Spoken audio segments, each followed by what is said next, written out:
Hello friends, welcome to study from home. જે ભૌતિક ભૂગોળનો આપણો સેશન ચાલતો હતો તેમાં આપણે આગળ જોઈશું એ છે જમીનના પ્રકારો.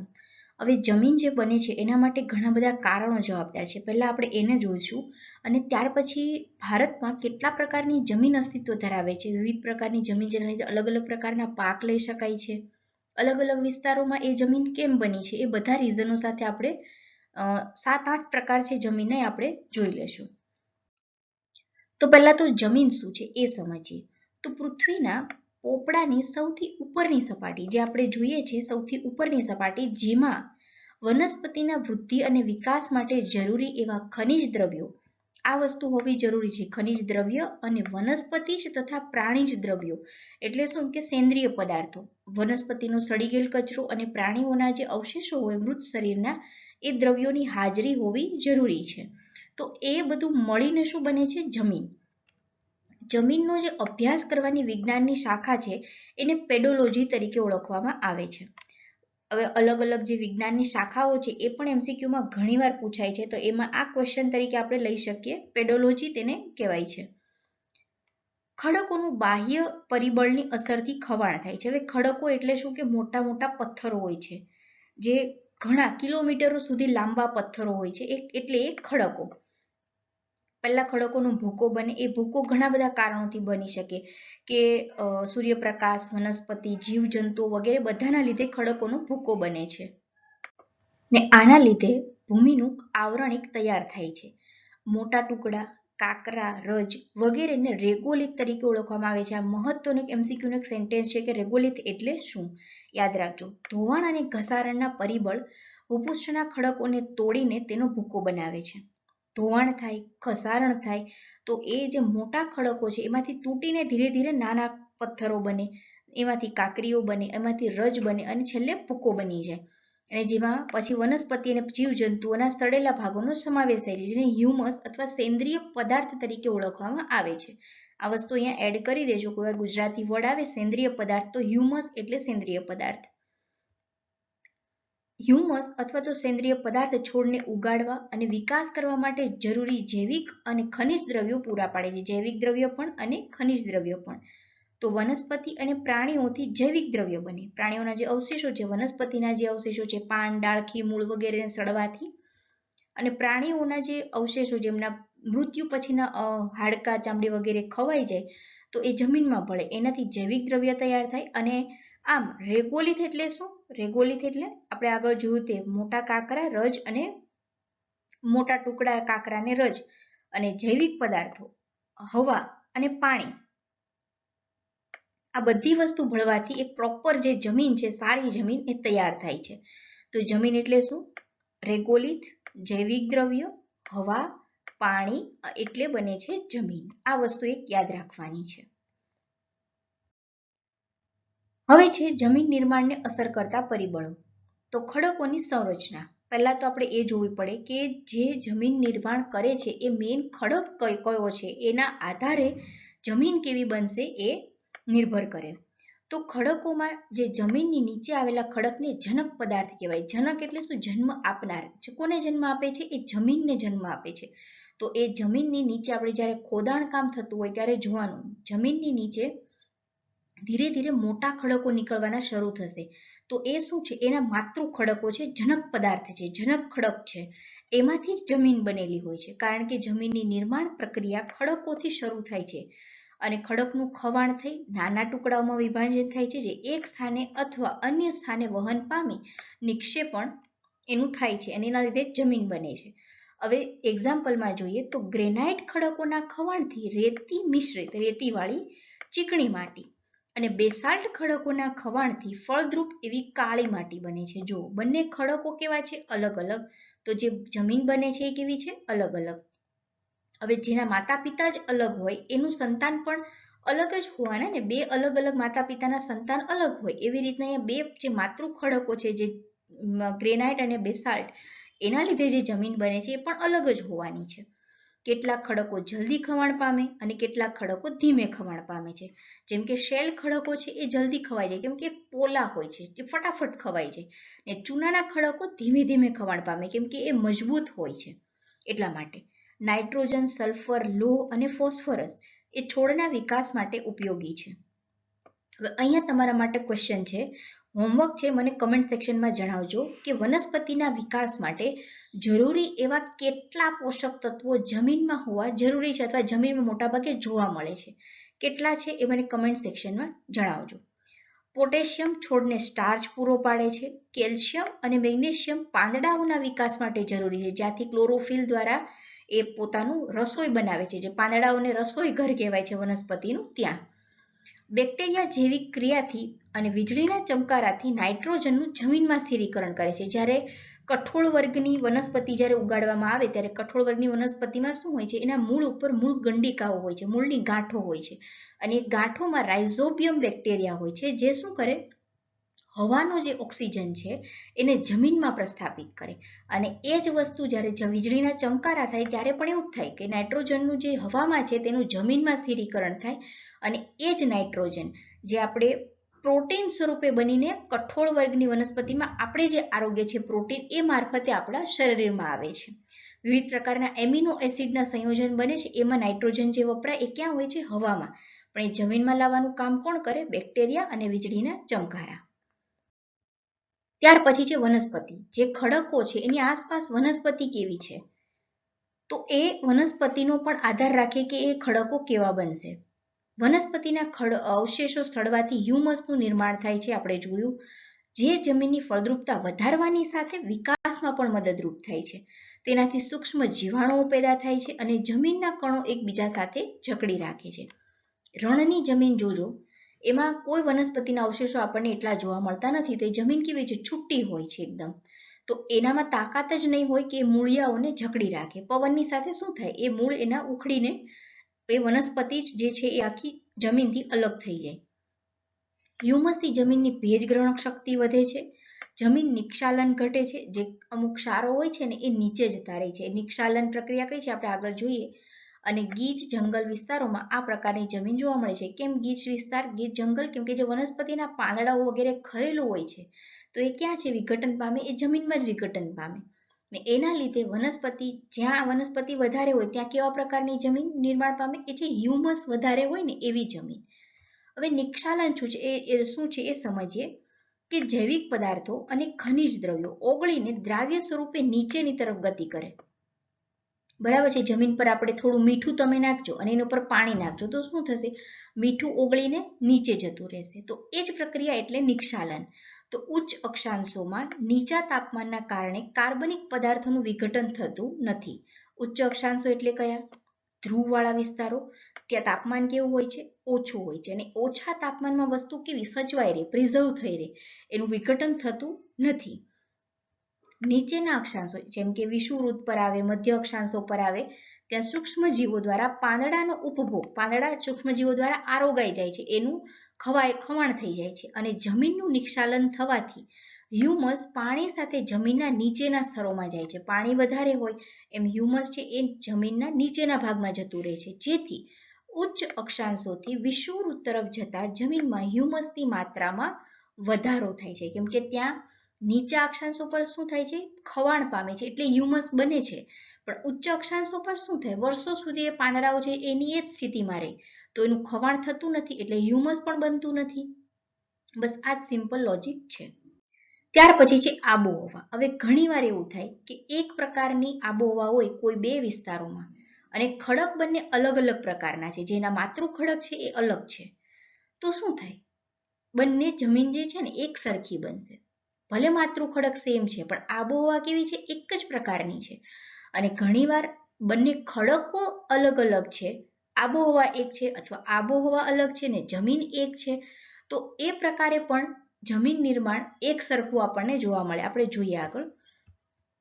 આબોહવા જમીન નિર્માણને પ્રભાવિત કરનાર એક મુખ્ય પરિબળ છે, તો મેં તમને સમજાવ્યું. એક જ આબોહવા ધરાવતા ક્ષેત્રમાં બે વિભિન્ન પ્રકારના માતૃ ખડકો હોય તો એનાથી એક જ પ્રકારની જમીનનું નિર્માણ થાય છે.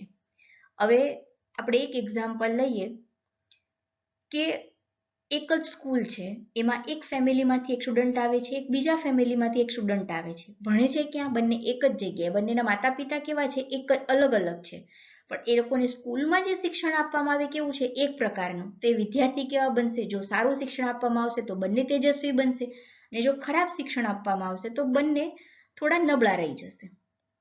તો આ જ પ્રકારનું છે. ભલે માતૃ ખડકો અલગ છે, આબોહવા કેવી છે? સેમ છે. તો એ જમીન બનશે ને એક જ સેમ પ્રકારની જમીન બનશે.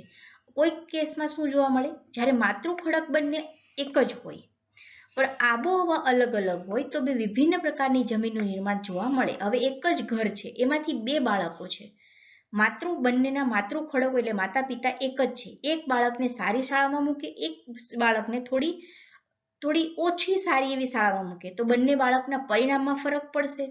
બસ આ જ કન્સેપ્ટ સેમ અહીંયા લાગે છે.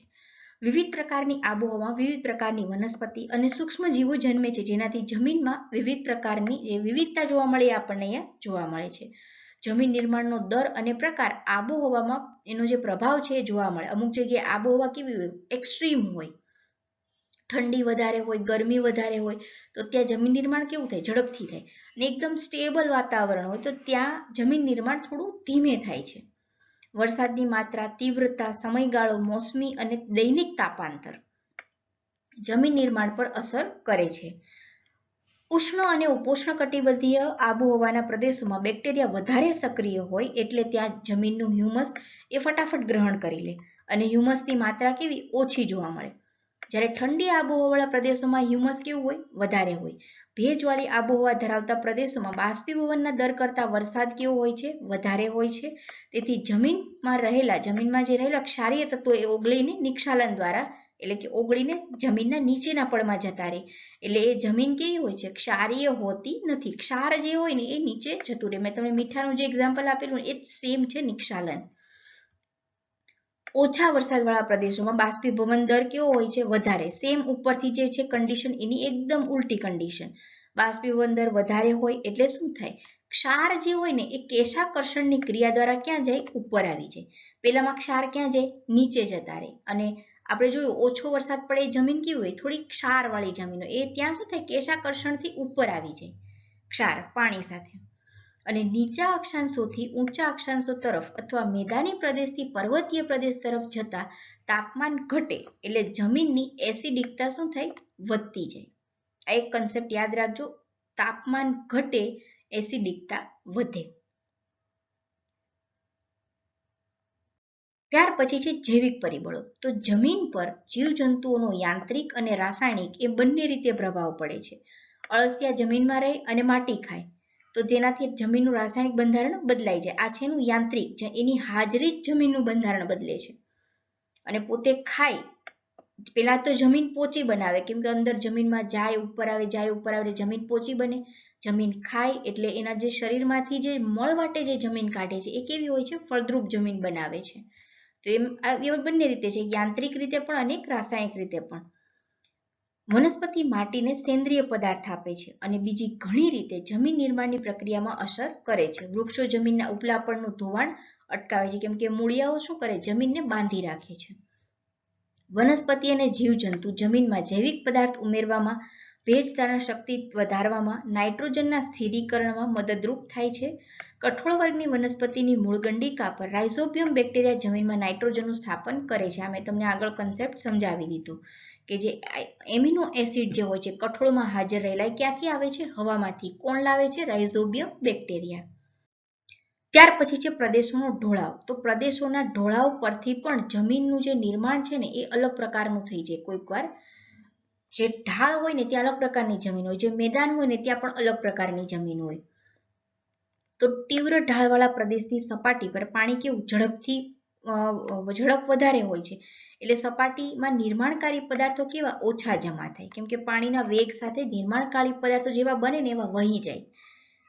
અને જમીનનું સ્તર પાતળું હોય છે. પ્રવાહી જે ઉપરથી પસાર થવાનું છે એની સાથે વહેવાનું એ ચાલુ કરી દે. અને ઉચ્ચ પ્રદેશોમાં ઢોળાવ હોય એટલે જમીનનું આવરણ કેવું હોય? છીછરું હોય, થોડું વધારે જાડું અને ઊંડું નથી હોતું, પાતળું એવું લેયર બનેલું હોય. જ્યારે નદી, ખીણ અને ડેલ્ટા વિસ્તારોમાં જમીનનું સ્તર ઊંડું જોવા મળે છે. કેમ કે ત્યાં કાપ પણ પથરાતો હોય છે બહુ મોટા પ્રમાણમાં, એટલે એ જે જમીન હોય ને એ ઘણી ઊંડી એવી સારી એવી પ્રમાણમાં હોય છે. સપાટ અને સમતલ જમીન પર પાણીનો વેગ મધ્યમ હોવાથી ધોવાણ કેવું થાય? ઓછું થાય અને ઊંડું સ્તર ધરાવતી જમીનનું નિર્માણ થાય છે. જુઓ, એક જ પ્રકારની જમીન છે પણ ઉપર જ્યાં હોય ત્યાં પાતળું પડ હોય ને નીચે જેમ જેમ આવીએ એમ સ્તર કેવું જાડું જોવા મળે છે. ઢાળની તીવ્રતા, લંબાઈ અને સૂર્ય તરફની દિશા જમીનના રાસાયણિક, ભૌતિક અને જૈવિક ગુણધર્મોને અસર કરે છે. આ બધા જ ફેક્ટર જમીન નિર્માણને અસર કરે છે. જમીન બનવે કેટલી ઝડપથી બનશે, કેવી જમીન બનશે, કેટલું હ્યુમસ હશે, આ બધા જ પરિબળો એની પાછળ કામ કરે છે.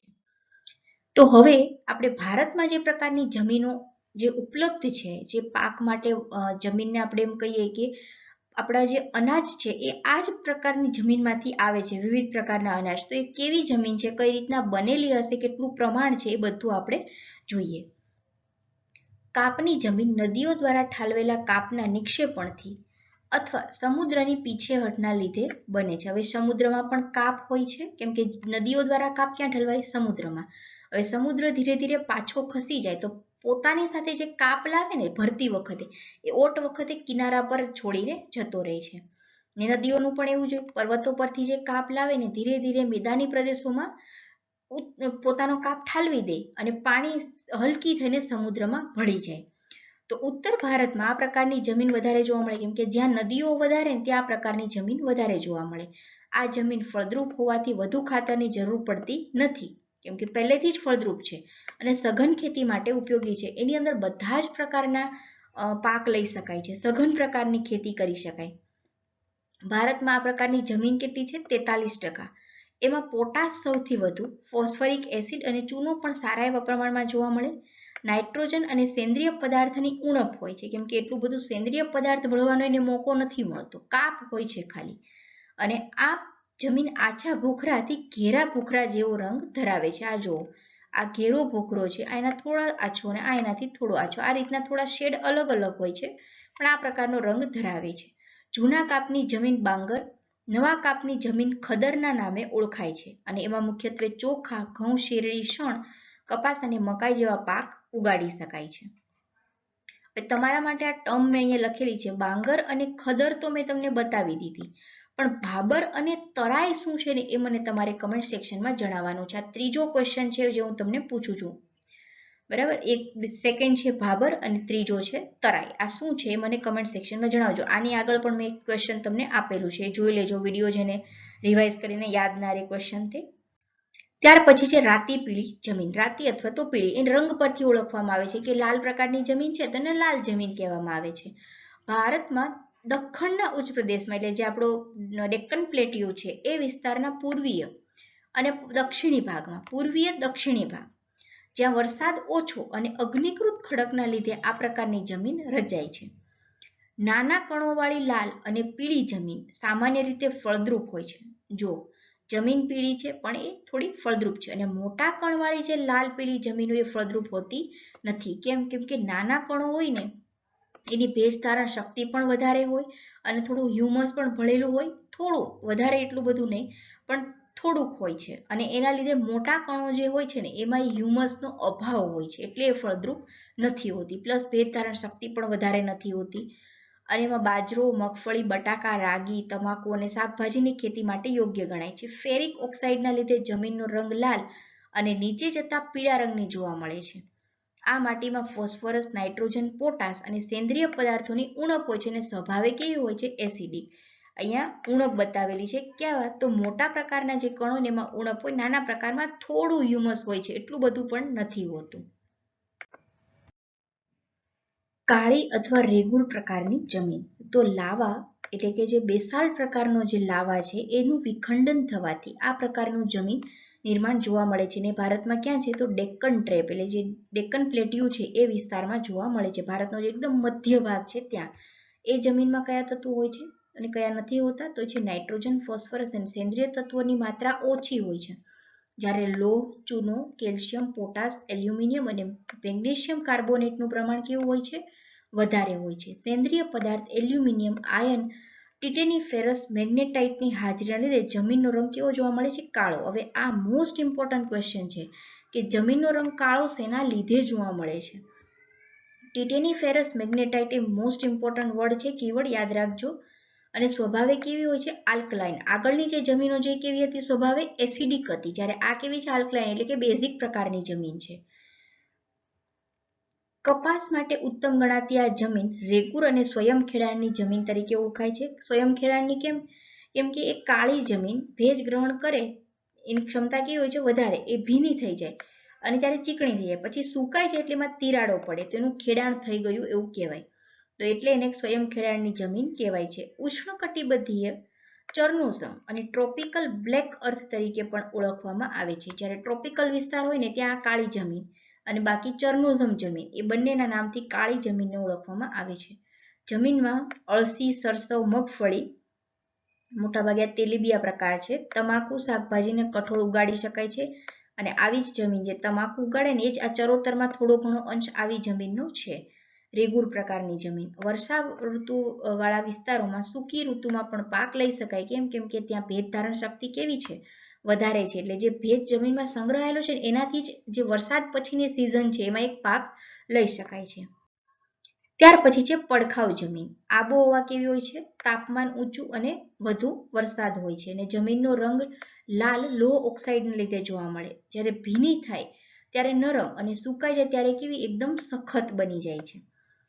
ભેજવાળી ઉષ્ણકટિબંધીય અને વિષુવવૃત્તીય ક્ષેત્રની જમીન પડખાવ જમીન તરીકે ઓળખાય છે.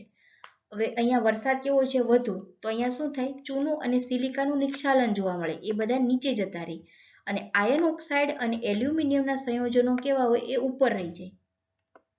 સૂકી અને ભેજવાળી આબોહવાના પરિવર્તનથી અને સિલિકામય પદાર્થો દ્વારા આ જમીન બને છે. આ જમીનમાં નાઇટ્રોજન, ચૂનો, ફોસ્ફરસ અને મેગ્નેશિયમનું પ્રમાણ કેવું હોય છે? વધારે, ઓછું હોય છે. અને આ પ્રકારની જમીન દ્વીપકલ્પીય વિસ્તારોમાં જોવા મળે છે. આ ખાસ ક્વેશ્ચન પૂછાય. દ્વીપકલ્પીય વિસ્તારોમાં કઈ જમીન જોવા મળે? તો એક તો પેલી કાળી જમીન જોવા મળે છે અને બીજી આ પડખાવ જમીન જોવા મળે છે. ઈંટો બનાવવા માટે આ જમીન વધારે વપરાય છે. અને લોહ તત્વ પોટાશ અને એલ્યુમિનિયમનું પ્રમાણ કેવું હોય છે? વધારે હોય છે. કોનું ઓછું હતું એ પણ યાદ રાખજો. નાઇટ્રોજન, ચૂનો, ફોસ્ફરસ અને મેગ્નેશિયમ. અને સેન્દ્રિય પદાર્થ નાઇટ્રોજન, ફોસ્ફરસ અને કેલ્શિયમની પણ અહીંયા ઉણપ જોવા મળે છે. તથા રબર, કોફી, ચોખા, રાગી, શેરડી, ચા અને કાજુ તથા ટોપિયોકા ના ઉત્પાદન માટે આ જમીન ઉત્તમ ગણાય છે. ટોપિયોકા શું છે? તો જે ઉપવાસમાં આપણે જે ખાઈએ છીએ સાબુદાણા, તો એ સાબુદાણા જે બને છે ને એ શક્કરિયા જેવા એક કંદમૂળમાંથી બને છે, એને કહેવાય છે ટોપિયોકા.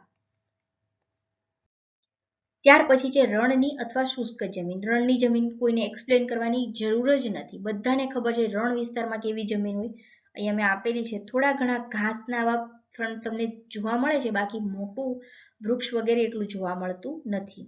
તો અહીંયા શું હોય છે જમીનમાં? કે વરસાદ કેવો હોય? ઓછો. અને બાષ્પીભવન કેવું હોય? વધારે. તો એના લીધે ભેજ અને કાર્બનિક તત્વોની અછત હોય છે, કેમ કે અહીંયા ખવાણ નથી થતું એટલું. અને કૃષિ યોગ્ય પણ જમીન જોવા મળતી નથી અને દ્રાવ્ય ક્ષારોનું પ્રમાણ વધારે હોય છે.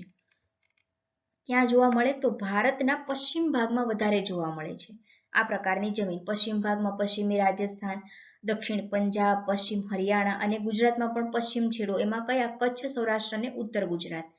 અહીંયા શું હોય છે? રેતી કેવી હોય છે? વધારે હોય છે. કેલ્શિયમ, આયર્ન, ફોસ્ફરસ એ પર્યાપ્ત માત્રામાં હોય. જ્યારે નાઇટ્રોજન અને સેન્દ્રિય પદાર્થનો અભાવ હોય, કેમ કે સેન્દ્રિય પદાર્થ તો છે નહીં, કંઈ ખવાણ થતું નથી, એટલે તાપમાન પણ બાષ્પીભવન પણ વધારે હોય, વરસાદ ઓછો પડે, બેક્ટેરિયા એટલા હોય નહીં, એના લીધે નાઇટ્રોજનનું પણ સ્થાપન નથી થતું. જમીનના નીચેના સ્તર તરફ જતા ચૂનાની માત્રા કેવી? વધતી જાય. એટલે નીચે જે છે ને ત્યાં ચૂનો વધારે હોય અને ત્યાં મોટા ભાગે જુવાર, બાજરી અને રાગીનો પાક ઉગાડવામાં આવે છે. તો તમે કોઈ પણ રાજ્યની જે પાકની પેટર્ન છે ને એ તમે જોશો ને તો પણ તમને અંદાજો આવી જશે કે અહીંયા કયા પ્રકારનો પાક થતો હશે ને કેમ એ થતો હશે. ત્યાર પછી છે ક્ષારીય જમીન. તો એને બંજર અથવા વેરાન જમીન તરીકે ઓળખવામાં આવે. ક્ષારીય છે એટલે ક્ષાર વધુ પ્રમાણમાં હોય, તો ત્યાં પાક એટલા મોટા પ્રમાણમાં લઈ શકાય નહીં. જોકે પાક તો નજીવો જ લઈ શકાય, કેમ કે ક્ષારવાળી જમીનમાં એટલો પાક નહીં ટકે. શુષ્ક અને અર્ધશુષ્ક આબોહવા, પાણીનો ઘેરાવો હોય તે ક્ષેત્રમાં આ પ્રકારની જમીન જોવા મળે. અને આ જમીનની રચના રેતાળથી લઈને ચીકણી માટી જેવી હોય છે. ક્ષારીય જમીન છે તો ક્ષાર તો હોવાના જ. કોના કોના ક્ષાર હોય? સોડિયમ, કેલ્શિયમ અને મેગ્નેશિયમ, અને ચૂનો અને નાઇટ્રોજનની ઉણપ હોય છે, અને તેથી જમીન ખેતી યોગ્ય ગણાતી નથી. શુષ્ક આબોહવાળા ક્ષેત્રમાં સઘન કૃષિને લીધે વધુ સિંચાઈ કરવામાં આવે છે. પાણી એટલું છે નહીં, આબોહવા વરસાદ એટલું લાવતા નથી, તો શું કરે? કૂવામાંથી વગેરેમાંથી ખેંચીને વધુ સિંચાઈ કરે. તો એના લીધે શું થાય? પાણી જેટલું વધારે પડે ને એટલા ક્ષારો સપાટી ઉપર જમા થઈ જાય, અને જમીન કેવી થઈ જાય? ક્ષારીય થઈ જાય. કેમ કે શુષ્ક આબોહવા છે ને, એટલે જમીનમાં જે પાણી આપવામાં આવે ને એ બાષ્પીભવન થઈ જાય, અને ક્ષાર જે છે ને જમીન ઉપર જ છોડી જાય, તો ઉપરનું પડ છે ને કેવું થઈ જાય? ક્ષારવાળું થઈ જાય. અને આવી જમીનને રે, ઊસર અથવા કલરના નામ પર ઓળખવામાં આવે છે. કલર પ્રકારની જમીન કહેવાય. જીપ્સમ અને પાયરાઇટ નો ઉપયોગ કરીને ક્ષારીય જમીનને ખેતી યોગ્ય બનાવી શકાય. થોડું ઘણું એનો ક્ષાર જે છે એ ઓછો કરી શકાય છે. ત્યાર પછી છે દલદલ અથવા પીટ પ્રકારની જમીન. એટલે શું? સિમ્પલ. દલદલ એટલે શું? કાદવ કીચડ વાળી જમીન. તો એ ત્યાં વરસાદ અને ભેજ કેવા હોય છે? સૌથી વધારે હોય છે. સતત પાણીનો ભરાવો થાય એટલે મૃત જૈવિક પદાર્થોની માત્રા પણ વધારે હોય, એટલે સેન્દ્રિય પદાર્થ અને જૈવિક તત્વોનું પ્રમાણ પણ વધારે હોય, અને પણ પોટાશ અને ફોસ્ફેટની ઉણપ હોય છે. આ પ્રકારની જમીન કેવી હોય છે? એસિડિક હોય છે. ફેરસ આયન હોવાથી એ જમીન વાદળી રંગની દેખાય છે. ફેરસ આયનની અંદર હાજરી હોય છે એટલે. અને મેંગ્રુવ વૃક્ષો વધારે જોવા મળે છે. કચ્છનું રણનું જે નીચાણવાળો ભાગ છે એ દલદલ પ્રકારની જમીન ધરાવે છે. કાદવ કીચડ વધારે હોય છે. અહીંયા જે સાઈડમાં ઇમેજ આપી છે એમાં જુઓ તમે, બધો કચરો જ વધારે હોય છે. આમ જમીનમાં જોઈએ ને તો આપણને કાદવ જેવી ફિલિંગ આવે, તો એ પ્રકારની એટલે પીટ પ્રકારની અથવા દલદલ પ્રકારની. જેને ગાર્ડનનો શોખ હશે એ ઘણા લોકો જોતા હશે કે કોકોપીટ. કોકોપીટ એટલે શું? કે જે નાળિયેર છે એને એક કાદવ જેવું સ્વરૂપ આપવામાં આવે, મતલબ કે એને તમે નાખો ઉગાડવા માટે છોડને, તો એ અંદર પોષક તત્વો જે છે એને મળી રહે એટલા માટે. કોકોપીટ એટલે કોકોનટનું જે છે ને કાદવ પ્રકારનું સ્ટ્રક્ચર બનાવવામાં આવે છે. આવું જ હોય છે, જેની ખાતર તરીકે પછી વૃક્ષ પોતે જ્યારે ઉગે ત્યારે એમાંથી પોષક તત્વો લે છે થોડા ઘણા. પછી છે પર્વતીય અથવા વન પ્રકારની જમીન. હવે આ જમીન હિમાલયના શંકુદ્રુમ જંગલોમાં, પશ્ચિમ ઘાટ, પૂર્વ ઘાટ અને મધ્ય હિમાલયના તરાઈ ક્ષેત્રોમાં જોવા મળે છે. વૃક્ષોના ખરેલા પાનથી જમીન કેવી હોય? ઢંકાયેલી હોય. એટલે સેન્દ્રિય પદાર્થનું પ્રમાણ કેવું? સારા એવા પ્રમાણમાં હોય. કેમ કે વન પ્રકારની જમીન છે એટલે વનમાં તો વૃક્ષોના પાન ખરવાના, અને એના લીધે જમીનનો ઉપરનો ભાગ કેવો થઈ જાય? કાળો થઈ જાય. ને નીચે તરફ જઈએ તો એમ ભૂરા કે લાલ રંગમાં ફેરવાતી જાય. ઉપર કાળી ને નીચે લાલ કે ભૂરા રંગની. અને એમાં કેવા પ્રકારના લઈ શકાય પાક? તો ચા, કોફી, મસાલા, જવ, ડાંગર અને ઘઉંનું ઉત્પાદન સારા એવા પ્રમાણમાં લઈ શકાય છે. તો આ બધી જ જમીનો જોઈ, એમાં આપણે જો ક્રમ ગોઠવવાનો આવે કે ભારતમાં એનો જે ક્રમ છે એ કયા પ્રમાણે છે, એટલે મતલબ સૌથી વધારે કયા પ્રકારની જમીન છે, ત્યાર પછી કયા પ્રકારની જમીન છે, તેના માટે તમારું સિમ્પ્લિફિકેશન મેં અહીંયા કરી દીધું છે કે કાળી જમીન છે એ સૌથી વધારે છે ભારતમાં. ત્યાર પછી છે કાપની જમીન, પછી રાતી જમીન, પડખાવ જમીન, પહાડી જમીન, રણ પ્રકારની જમીન, ક્ષારવાળી અને દલદલ પ્રકારની જમીન. તો આને છે ને કોઈ કી બનાવીને યાદ રાખી લેજો શોર્ટકટ, અને જો તમને સારી રીતના કોઈ કી આવડતી હોય તો નીચે શેર કરજો, એટલે તમારા ફ્રેન્ડ સર્કલમાં કે બીજા કોઈ વ્યુઅર છે એને પણ હેલ્પફુલ રહે.